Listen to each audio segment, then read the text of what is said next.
जो भी हो, संडे के टेस्ट के अलावा मैं ये भी देखूंगी, पर डे का तो रिकॉर्ड रहता है मेरे पास कि कौन बच्चा एब्सेंट है, कौन प्रेजेंट है, कौन पूरे महीने अप्रैल से मैं चेक करूंगी, क्योंकि पूरा रिकॉर्ड हम लोग के पास रहता है। पूरा अप्रैल से मैं चेक करूंगी कि जिन बच्चों का अटेंडेंस, यानी जिन्होंने क्लास कभी किया ही नहीं है, उनके लिए भी मैं सोच कर रखी हूँ कि क्या करना है। आप लोग मत कीजिए क्लास, समझाने पर भी आप लोग नहीं करते हैं क्लास, सोच रहे हैं कि वीडियो देख लेंगे, यूट्यूब से देख लेंगे, हो जाएगा। लेकिन जितना असर सामने समझ कर पड़ता है ना, उसमें आप पूछ भी सकते हैं, टीचर के साथ कम्युनिकेट भी कर सकते हैं। लेकिन यूट्यूब में और उस पर तो भेज दिया जाता है कि ठीक है, वर्स्ट कंडीशन में जब आप क्लास नहीं करते हैं तो देख लीजिए, या कहीं अगर लग रहा है कि हम नहीं समझ पा रहे हैं, क्वेश्चन आंसर करने बैठे लग रहा है कि नहीं इसमें कुछ प्रॉब्लम हो रही है, तो वीडियो देख लें। लेकिन कुछ लोग शौकिया नहीं अगर क्लास अटेंड कर रहे हैं कि नहीं करेंगे, क्या फर्क पड़ता है? तो फर्क पड़ेगा बच्चों, घबराइए नहीं आप लोग। चलिए, काव्यांश 10, 10वां काव्यांश मैं आज शुरू कर रही हूँ, ठीक है। माँ के भक्त हुए तुम कैसे, करके यह विचार खोटा, माँ के सम्मुख ही माँ का तुम गौरव करते हो छोटा। कुछ न सुना भक्तों ने, झट से मुझे घेर कर पकड़ लिया, मार मार कर मुख के घूंसे धम से नीचे गिरा दिया। मेरे हाथों से प्रसाद भी बिखर गया, हाँ सबका सब, हाय अभागी बेटी तुझ तक कैसे पहुंच सकी यह अब। न्यायालय ले गए मुझे वे 7 दिवस का दंड विधान, मुझको हुआ था मुझसे देवी का महान अपमान।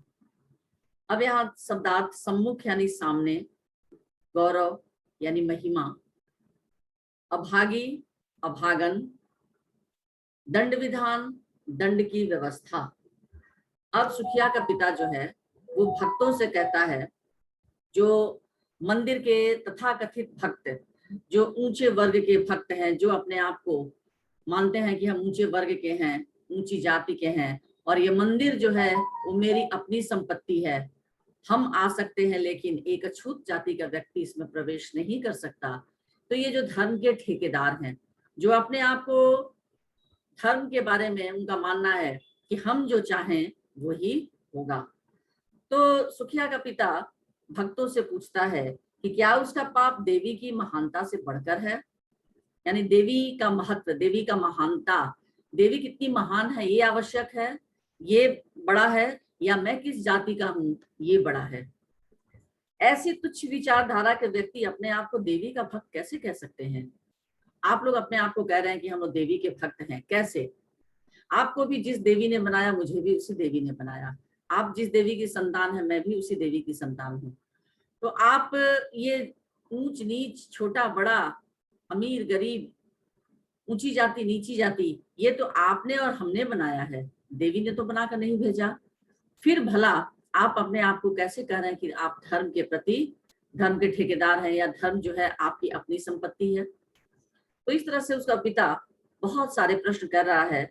वह कहता है कि ऐसा कहकर भक्त माता के गौरव को छोटा कर रहे हैं, यानी जो माता देवी की नजरों में सभी समान है, ना कोई ऊंचा है, ना कोई नीचा है, ना कोई छोटा है, ना कोई बड़ा है, लेकिन आप लोग ऐसी बातें करके देवी की महानता को कम कर रहे हैं। कम क्या, बिल्कुल समाप्त कर रहे हैं।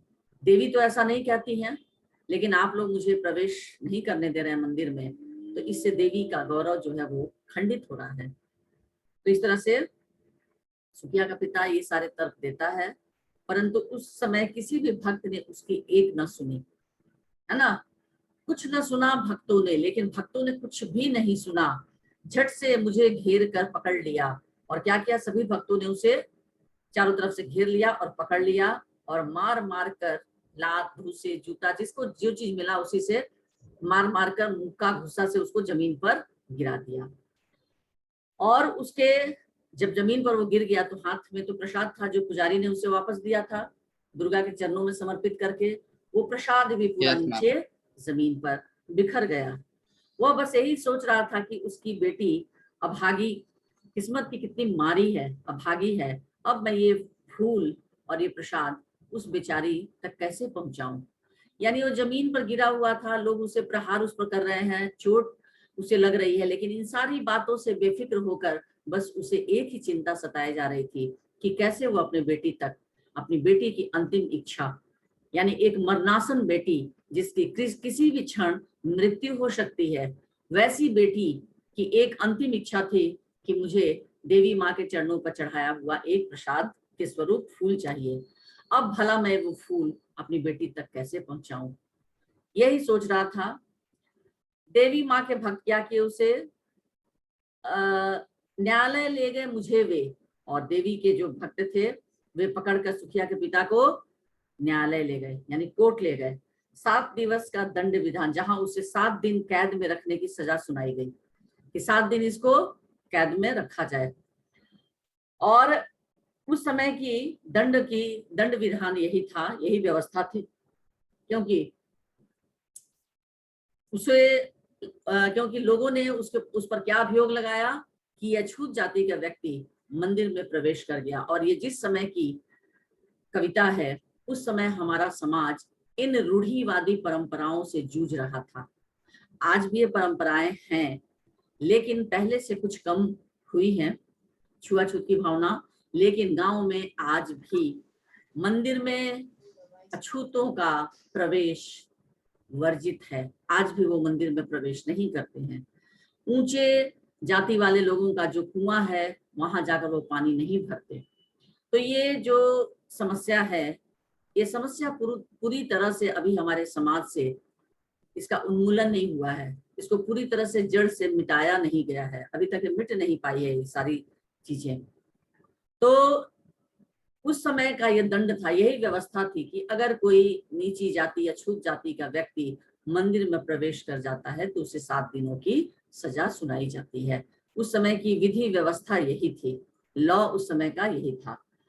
और लोगों के अनुसार धार्मिक जो लोग थे, जो धर्म के ठेकेदार आपको मानते थे, ठेकेदार की उनका करना था कि धर्म के प्रति जो भी सही बातें हैं हम लोग ही तय करेंगे कि मंदिर में कौन आएगा कौन नहीं आएगा। तो उन लोगों ने कहा कि नहीं, इसने बहुत बड़ा अपराध किया है, यानी उसकी प्रार्थना, उसकी बेटी की इच्छा कोई मायने नहीं रखती है।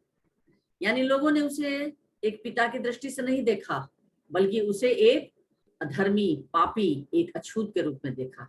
वो किस भावना से वशीभूत वहां आया है मंदिर में, उसकी क्या समस्या है, ये किसी ने जानने की कोशिश नहीं की। समझ में आई बच्चों? हाँ, यस मैम। आगे काव्यांश 11। मैंने स्वीकृत किया दंड वह, शीश झुकाकर चुप ही रह, उस असीम अभियोग दोष का क्या उत्तर देता क्या कह। 7 रोज ही रहा जेल में, या कि वहां सदियां बीती, अविश्रांत वर्षा करके भी आंखें तनिक नहीं रीती। दंड भोग कर जब मैं छूटा, पैर न उठते थे घर को, पीछे ठेल रहा था कोई, भय जर्जर तनु पंजर को। पहले की सी लेने मुझको नहीं दौड़ कर आई वह, उलझी हुई खेल में ही हाँ अब की दीन दिखाई वह। अब यहाँ शब्दार्थ देखिए, असीम यानी सीमा रहित, जिसकी कोई सीमा न हो। अभियोग यानी आरोप, अविश्रांत बिना थके, भय जर्जर भय से पीड़ित, पंजर यानी हड्डियों का ढांचा। अब ये सुखिया का पिता कह रहा है कि मैंने स्वीकृत किया दंड वह, यानी जो उसे दंड दिया गया, क्या दंड दिया गया था सुखिया के पिता को? 7 दिन का सजा, 7 दिन का कारावास। 7 दिन का दंड। तो मैंने स्वीकृत किया दंड वह, शीश झुकाकर चुप ही रह। मैंने चुप रहकर मौन धारण कर लिया, क्योंकि किसी भी तरह की सफाई या किसी भी तरह की कोई भी बात बोलने से कोई फायदा नहीं था। इसलिए मैंने उस दंड को न्यायालय द्वारा जो मुझे दंड दिया गया उसे मैंने सिर झुकाकर चुपचाप स्वीकार कर लिया। और मेरे ऊपर जो आरोप लगाए गए थे, मैं भला उसका क्या उत्तर देता। मंदिर में तो मैं प्रवेश किया था, ये तो गलत बात नहीं थी, मंदिर में मैं प्रवेश किया था, लेकिन किस भावना के कारण मैं मंदिर में गया। मुझे भी पता था कि मंदिर में प्रवेश वर्जित है अछूतों का, लेकिन मैं अपनी मरणासन बेटे की इच्छा को पूर्ण करने के लिए एक लाचार बेबस पिता मंदिर में प्रवेश किया था। अछूत जाति का कोई व्यक्ति मंदिर में खुशी खुशी भगवान की प्रार्थना करने या देवी दुर्गा के चरणों में चढ़ाया हुआ फूल लेने में नहीं गया था। मैं बहुत दुखी था अपनी मरणासन बेटी की इच्छा को पूर्ण करने के लिए, और एक लाचार बेबस दुखी पिता इस भावना से मंदिर में गया था कि शायद दुर्गा के चरणों का चढ़ाया हुआ प्रसाद स्वरूप एक फूल पाकर मेरी बेटी मौत के मुंह से वापस चली आए। इस भावना के वशीभूत होकर मैं मंदिर में गया था। लेकिन क्या जवाब देता, क्योंकि किसी ने मेरी एक न सुनी। सिर्फ लोगों ने यह देखा कि एक अछूत व्यक्ति मंदिर में प्रवेश कर गया और मंदिर की सारी पवित्रता को उसने नष्ट कर दिया। बस यही देखकर लोगों ने मुझे बहुत मारा पीटा, लेकिन मेरे तरफ से किसी भी बात को उन लोगों ने सुना तक नहीं। अब वो आगे कह रहा है, 7 रोज ही रहा जेल में, या कि वहां सदियां बीती। 7 दिनों तक जेल में मैं रहा, लेकिन मेरे लिए वो सदियों के समान थी। सदी में कितने वर्ष होते हैं बच्चों? एक सदी में 100 वर्ष। मैम 100 वर्ष। 100 वर्ष। मैम 100 वर्ष। तो उसके लिए 7 दिन नहीं बल्कि 100 वर्ष के समान लग रहा था। 7 दिन, क्योंकि वह अपनी बीमार बेटी को छोड़कर गया था। उसे क्या पता था कि मंदिर में प्रवेश करते ही वह पकड़ लिया जाएगा, उसे मारा पीटा जाएगा और फिर उसे सजा होगी। उस बेचारे को तो कुछ पता भी नहीं था। तो इस तरह से उसके आंखों से जो आंसू बहते थे, वो उसकी आंखों से जो बहते हुए आंसू थे, वो आंसू भी उसकी कष्ट को, उसकी वेदना को, उसके दुख को कम नहीं कर पाए। यानी अविश्रांत वर्षा करके भी, एक मिनट के लिए भी उसकी आंखें रीति, रीति मतलब सूखना, ठीक है। र दीर्घी का हर्षी का रीति रहता तो उस रीति का अर्थ होता है ढंग या तरीका, लेकिन यहाँ है रीति। यहाँ रीति का अर्थ होगा सूखना। एक क्षण के लिए भी उसकी आंखें सूखी नहीं, यानी लगातार आंखों से आंसू जो है वो बहते रहे, लेकिन फिर भी उसके मन की जलन, मन की तड़प, मन की वेदना कम नहीं हुई। उसके बाद दंड भोग कर जब मैं छूटा, 7 दिनों का दंड भोग कर जब वो जेल से बाहर आया, तो पैर न उठते थे घर को। उसके पैर जो थे घर की तरफ नहीं उठ रहे थे। क्या सोचकर? बोलिए, वो क्या सोच रहा था उसका पिता? आखिर जब वो जेल से निकला, कि वो अपनी बेटी, मैम जब वो अपने बेटी को क्या उत्तर देगा कि वो इतने दिनों से बहुत सारी बातें उसके मन में आ रही होंगी। पहली बात तो ये आ रही होंगी मन में कि वो अपनी बीमार बेटी को, मरणासन बेटी जिसकी मृत्यु किसी भी क्षण हो सकती थी, बहुत बीमार थी, 7 दिनों में पता नहीं उसकी बेटी इस दुनिया में है भी या नहीं। क्या ये बात नहीं सोच रहा होगा? हाँ, ये भी सोच रहा होगा। फिर ये भी सोच रहा होगा कि अगर उसकी बेटी जीवित होगी और जब वो घर पहुंचेगा तो उसे कहेगी कि फूल, जब फूल की मांग करेगी प्रसाद स्वरूप एक फूल की, तब वो अपनी बेटी को क्या जवाब देगा, है ना। और ऐसा ना हो कि उसकी बेटी फूल ना पाकर दुखी हो जाए और उसके मन की जो भी थोड़ी बहुत आशा थी वो आशा भी समाप्त हो जाए और उसकी बेटी उसके सामने ही दम तोड़ दे। तो इन बहुत सारी बातों को सोच सोच कर उसके पैर जो है आगे की ओर नहीं बढ़ पा रहे थे, यानी घर की ओर उसके पैर उठ ही नहीं रहे थे।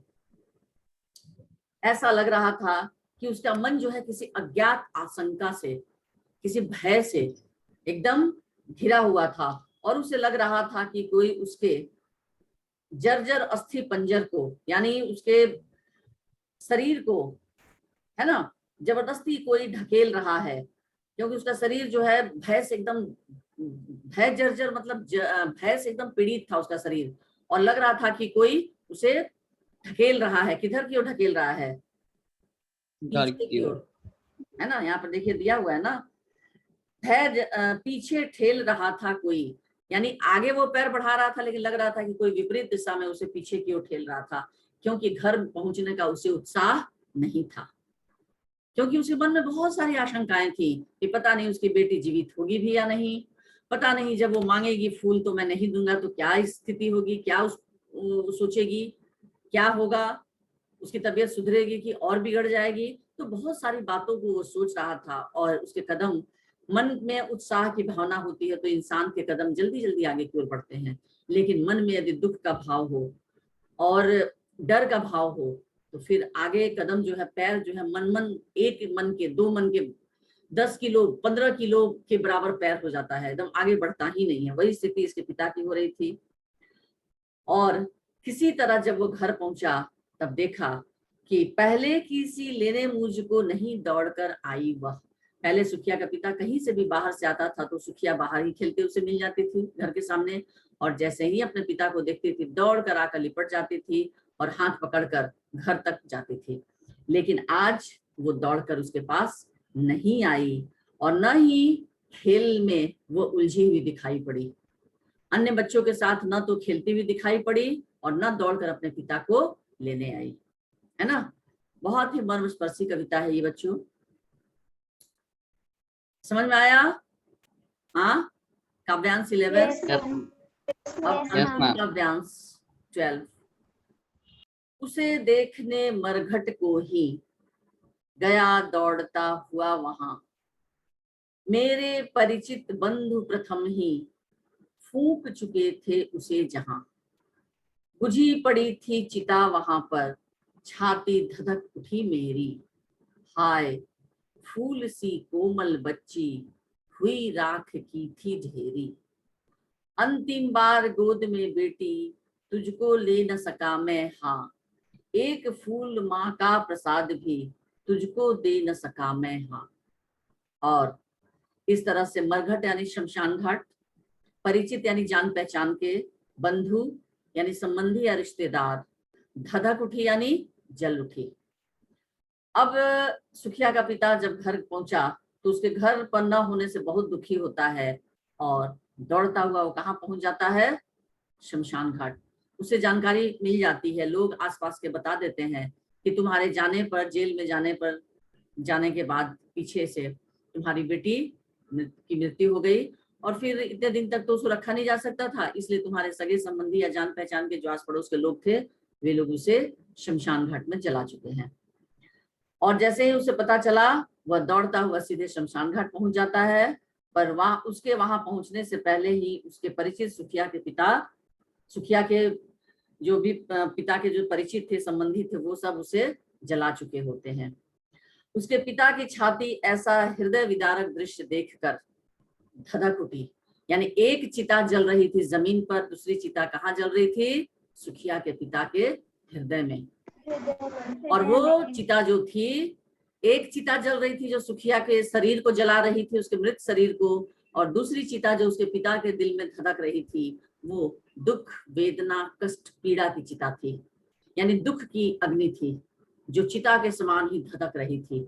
यानी उसकी बेटी ने तो कुछ महंगी वस्तु नहीं मांगी, कुछ अनमोल वस्तु नहीं मांगी, एक सिर्फ दुर्गा के चरणों में चढ़ाया हुआ एक फूल की ही कामना की, जो इस समाज के, धर्म के तथाकथित जो ठेकेदार हैं, उन लोगों ने उसे मारा, पीटा, और इतना से भी उनका मन नहीं भरा तो फिर उन लोगों ने क्या किया कि उसे न्यायालय लेकर चले गए और 7 दिनों की सजा भी उसे दे दी गई। तो इस तरह से यह सब उसे एक अभागा पिता होने का अपराध बोध करा रही थी। उसका पिता सोच रहा था कि मैं कितना अभागा हूं, और वो अपने आप को अपराधी मान रहा था कि जो अपनी एक बेटी की छोटी सी इच्छा को भी नहीं पूरी कर सका, क्योंकि वो वहां जाकर क्या देखता है, उसकी फूल के समान कोमल बच्ची किसके रूप में बदल गई थी, किस रूप में परिवर्तित हो गई थी?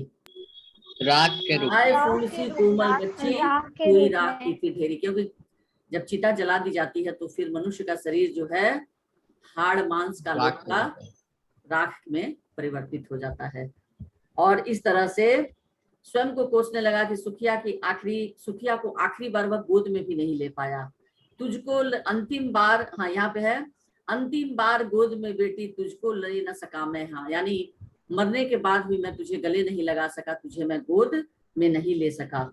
और सुखिया की अंतिम इच्छा जो थी कि एक देवी माँ के चरणों में चढ़ाया हुआ प्रसाद के स्वरूप फूल, वह भी अभागा पिता तुझे नहीं दे सका। और अछूत होने के कारण वह स्वयं को बहुत भाग्यहीन महसूस कर रहा था कि आज अगर वह अछूत जाति का नहीं होता तो शायद उसकी बेटी मौत के मुंह में नहीं चली जाती, और उसे ना तो लोगों का मार सहना पड़ता और ना उसे न्यायालय जाना पड़ता। ठीक है, समझ में आ गई पूरी की पूरी कविता? हाँ, यस मैम। किस तरह से Yes, ma'am. Yes, ma'am. भावना से प्रेरित ये कविता, किस तरह से एक पिता और पुत्री का वर्णन यहाँ कवि ने किया है, और सामाजिक विषमताओं का वर्णन किया है कि आज ऊंची जाति के लोगों को मंदिर में प्रवेश के लिए किसी की अनुमति की आवश्यकता नहीं पड़ती। जब वो चाहे मंदिर में जा सकता है, आ सकता है, अपनी इच्छा पूरी कर सकता है। लेकिन ठीक इसके विपरीत एक अछूत जाति के लोगों को आज भी इस तरह की समस्याओं का सामना करना पड़ रहा है। अब इसमें बच्चों बहुत सारे बहुवैकल्पिक प्रश्न बनेंगे, तो मैं आप लोगों को ये बताना चाहूंगी कि बहुवैकल्पिक प्रश्न से अच्छा रहेगा कि एक प्रश्न के उत्तर आप बनाएं और लिखें। उत्तर यदि आपको पता रहेगा तो चाहे कितने भी बहुवैकल्पिक प्रश्न आए आप कर सकते हैं, है कि नहीं? हाँ, Yes, तो ma'am. जैसे अभी Yes, मैं आप ma'am. लोगों से पूछ रही हूँ, जो प्रश्न है उसको जवाब आप देंगे। सबसे पहला है, मृतकों के, जो जितने भी मृतक थे, मृतकों के सगे संबंधियों का रोना किस प्रकार का वातावरण उत्पन्न कर रहा था? यानी जो महामारी फैली हुई थी तो जितने भी सगे संबंधी थे तो किस प्रकार का वातावरण उत्पन्न हो रहा था? निराशाजनक। हाँ, बोलो। निराशाजनक। निराशाजनक। चारों ओर महामारी का प्रकोप फैला था और उसके कारण पीड़ित लोगों की आंखों से आंसुओं की झड़ियां उमड़ आई थी। आंखों से लगातार आंसू बह रहे थे और उनके हृदय किसके भांति धधक रहे थे? चिताओं की भांति। मृतकों के सगे संबंधी किसी भी प्रकार अपने हृदय को सांत्वना नहीं दे पा रहे थे, क्योंकि हर घर से बच्चे की मृत्यु हो रही थी।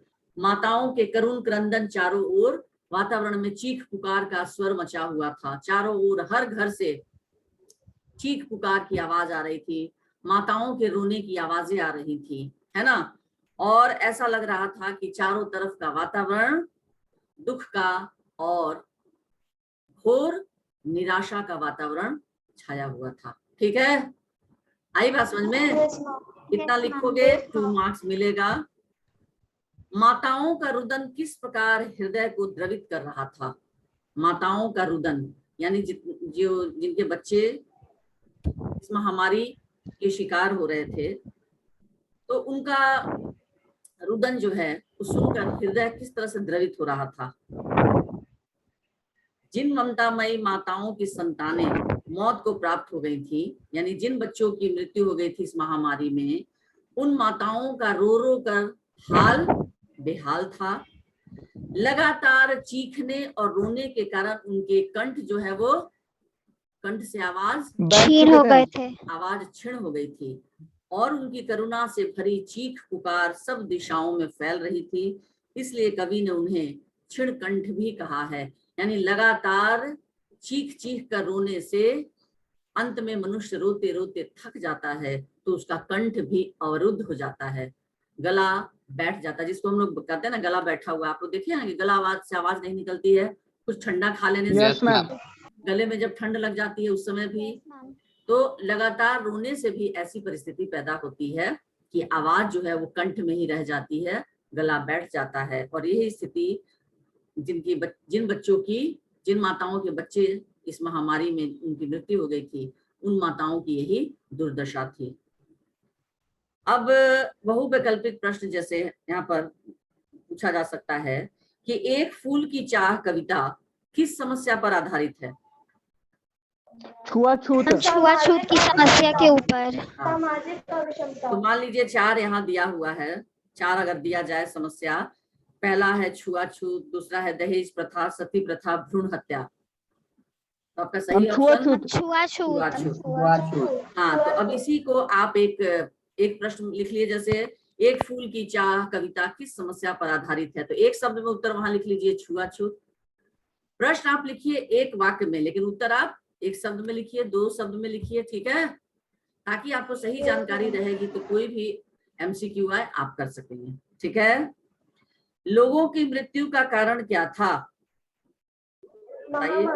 महामारी। हाँ, अब जैसे 4 ऑप्शन हो सकता है, क्षेत्र में भूकंप, क्षेत्र में फैली महामारी, क्षेत्र में बाढ़ आना, क्षेत्र में दुर्घटना होना। क्षेत्र में फैली महामारी। नेक्स्ट क्वेश्चन, महामारी किस रूप से फैल रही थी? शांत, प्रचंड, स्थिर, अस्थिर? प्रचंड रूप से। प्रचंड रूप से। माताओं का रोना किस प्रकार हृदय को द्रवित कर रहा था? माताओं का रोना किस प्रकार हृदय को द्रवित कर रहा था? ऑप्शन सुनिए, चारों ओर फैलकर, रोते रोते गलों का रुंध जाना, उनका करुण क्रंदन, माताओं का लगातार रोना। रोते रोते उनका गला छीन होता। माताओं का रोना किस प्रकार हृदय को द्रवित कर रहा था? तो ये तीनों होगा ना, चारों ओर फैलकर, रोते रोते गलों का रुंध जाना और उनका करुण क्रंदन। ये आपका ये सब होगा इसमें। आ रही बात समझ में? चौथा ऑप्शन दी ही नहीं थी। हाँ, क्या बोल रहे हो? ख का, हाँ, यहाँ पर आपका 3 नंबर में देखिए, नहीं चारों नहीं होगा, ख में होगा तीसरा, उनका करुण क्रंदन। चारों ओर फैलकर भी नहीं, रोते रोते गलों का रुंध जाना ही नहीं, माताओं का लगातार रोना भी नहीं, बल्कि उनका करुण क्रंदन। माताओं का रोना किस प्रकार हृदय को द्रवित कर रहा था? माताओं का रोना, उनका करुण क्रंदन। करुण क्रंदन। एक होता है सिर्फ रोना, चुपचाप बैठे रहना बिना आवाज के, आंखों से आंसू बहे, और एक होता है खूब चिल्ला चिल्ला कर रोना, और एक होता है करुण, यानी जिसको सुनकर एकदम करुणा, यानी मन जो है वो दया से भर जाए, विलाप करके जो रोना, अपने बच्चों को याद करके और विलाप कर करके जो रोना, उसको कहते हैं करुण क्रंदन, ठीक है। तो ये आपका होगा।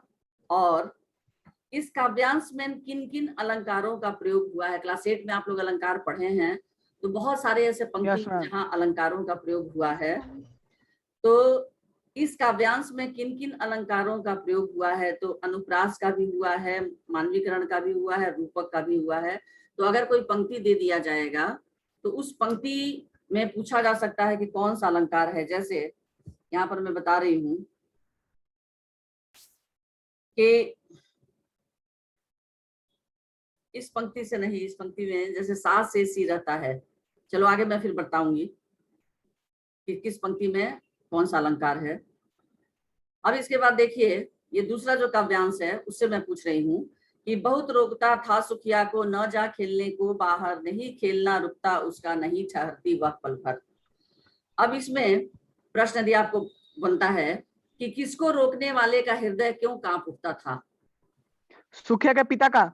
सुखिया का पिता कांप उठता था। क्यों कांप उठता था? मैम बाहर महामारी फैली हुई थी। महामारी फैली हुई थी और कहीं उसकी बेटी इस महामारी की शिकार ना हो जाए। उत्तर क्लियर नहीं लिखोगे, इस तरह से आधा अधूरा उत्तर बोलोगे तो आपको नहीं मिलेगा 2 मार्क्स के लिए। कम से कम 2 पंक्ति 2.5 पंक्ति आपको लिखना पड़ेगा।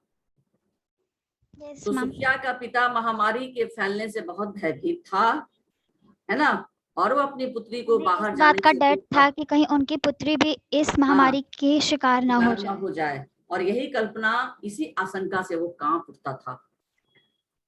पिता का हृदय क्या मनाता रहता था? बताइए। किसी भांति इस बार वो अपनी पुत्री को इस महामारी से बचा ले। हाँ, सुखिया जब बार बार अपने संगी साथियों, अपने दोस्तों के साथ जब बाहर खेलने चली जाती थी, तो इसका पिता मन ही मन ईश्वर से यही प्रार्थना करता था कि हे भगवान, किसी तरह से उसकी बेटी को इस बीमारी से बचा ले, उसकी बेटी इस महामारी की चपेट में न आए। ठीक है ना? आए। यस पिता किसको बाहर जाने से रोकता था? बेटी, अपनी बेटा, पुत्री पोता, सुखिया पोती। को। यहाँ पर जो आंसर है, बेटी, बेटा, पोता, पोती। बेटी। बेटी खेलना किसका नहीं रुकता था? सुखिया का सुखिया का। सुखिया का। रोकने वाले का हृदय क्यों कांप उठता था? यानी रोकने वाला उसका क्योंकि पिता। उसे डर था कि उसकी हाँ। बेटी उसे इस इस महामारी बात की का चपेट में आ डर था जाएगी कि और उसकी पुत्री इस महामारी का शिकार न हो जाए। हाँ, उसकी बेटी कहीं इस महामारी की शिकार न हो जाए। वह अपने हृदय में क्या मनाता रहता था? कि इस बार उसकी बेटी बच जाए। इसी तरह वो अपनी पुत्री को इस महामारी के शिकार से बचाए। अपनी बेटी को इस महामारी से बचाने के लिए सुखिया बार बार कहाँ चली जाती थी? बाहर खेलने, अपने मित्रों के साथ बाहर खेलने। अन्य बच्चों के साथ खेलने चली जाती थी। ठीक है? तो बच्चों, इस तरह से आप संक्षिप्त प्रश्न आप खोज कर जितना भी बन सकता है बनाएंगे। ओके? ये संक्षिप्त प्रश्न आपके हर पैराग्राफ से भी बन सकता है। जैसे अब तीसरा पैराग्राफ है कि हाय भीतर, भीतर जो डर रहा छिपाए, हाय वही बाहर आया। एक दिवस सुखिया के तन को ताप तप्त मैंने पाया। ज्वर में विवल हो बोली वह, क्या जानू किस डर से डर, मुझको देवी के प्रसाद का एक फूल ही दो लाकर। अब यहाँ जैसे संक्षिप्त प्रश्न बन सकता है, सुखिया ने अपने पिता से क्या लाने के लिए कहा? देवी का प्रसाद रूपी फूल। देवी के प्रसाद का एक फूल। देवी माँ के चरणों पर चढ़ाया हुआ प्रसाद के रूप में एक फूल यही लाने के लिए कहा। जब सुखिया ने पिता से फूल लाने के लिए कहा, तब वह कैसी थी? तब वह बुखार से तप रही थी। वो बुखार से तप रही थी। हाँ, जब सुखिया अपने पिता से फूल लाने के लिए कही तो उसका शरीर बुखार से तप रहा था और तवे के समान उसका शरीर जल रहा था और आंखें जो है वो किसके समान दहक रही थी? अंगारों के समान। और हाथ पैर पूरी तरह से निढाल पड़ गए थे, है ना? न हिल रही थी ना डुल रही थी। ठीक है? अब इसका बहुवैकल्पिक बन सकता है कि किसके हृदय में भय छिपा हुआ था? पिता, माता, अन्य लोग, सभी संबंधी। सुखिया के पिता के। पिता। मन में छिपे डर का भाव क्या था? मन में छिपे डर का भाव कि किसी तरह से क्या था उसका? कि किसी तरह से वो बेटी अपनी पुत्री सुखिया को इस महामारी से शिकार न हो जाए। तो घुमा फिरा कर वही प्रश्न उत्तर रहेगा। ये आप लोग अब इस पाठ का जो भी प्रश्न उत्तर है यहाँ दिया हुआ है ना? Yes ma'am. पहला प्रश्न है कि कविता की उन पंक्तियों को लिखिए जिनसे निम्नलिखित अर्थ का बोध होता है। ये सब इस टाइप के प्रश्न नहीं आएंगे। क को छोड़ कर आप लोग लिखेंगे। बीमार बच्ची ने क्या इच्छा प्रकट की? सुखिया के पिता पर कौन सा आरोप लगा